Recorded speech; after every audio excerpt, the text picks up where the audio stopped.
We're going to take a look now at the grain markets. Ryan Grease joined us to give us some insight. I think we have to be thinking about the burdensome supply on the old crop situation as far as corn goes. Likewise, there's a potential to have a carryover effect in the soybeans, which could have a detrimental effect to prices later on. But that being said, we have a long growing season to go through, both A in South America and then B here at home. So not knowing what the planting intentions are at this juncture, I think it's a little bit premature to try to start guessing prices this early, coming into the end of January, early February. A lot can happen in South America, and likewise a lot can happen also from the prospective planting numbers coming up at the end of March. So. And we always have to remember we're in a global marketplace, and what happens in China in particular can definitely have a big impact on us. Absolutely. Chinese price support floors that they've established for corn are starting to come down a little bit, obviously, in the last 2 or 3 years. And as those port price floors come down, that can affect the spreads on our exportability of our grains, and also that tied into a strong U.S. dollar can also have impact on what the viability of our export margins are. So other importers are looking at those numbers every day, and that could have an impact to the negative side if things don't improve there.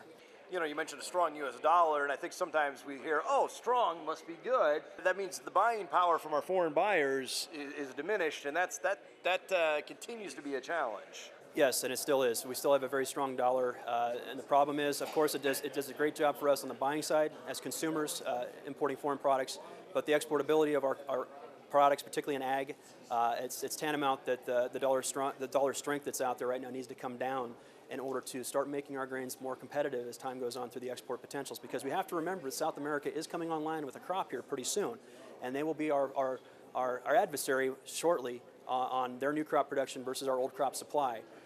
Whether or not we get the export market or they do, part of that is also, of course, always tied into the U.S. dollar strength.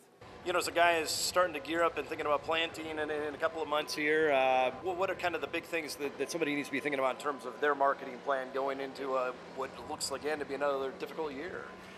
For me personally, the answer is I try not to pay too much attention to the noise.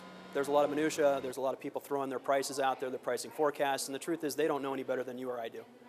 I would rather see a gentleman make sure that he's protected until he's ready to make his sale. And if he makes his sale, there's definitely a way we can defend that process too. But tune out the noise, look at the facts, see what makes sense for you, and do what you're always comfortable with. Don't let somebody push you around in determining when you need to sell. That's your decision to yourself only. More from that sorghum symposium still to come. And our county snapshot takes a closer look at the Minden area. Stay with us.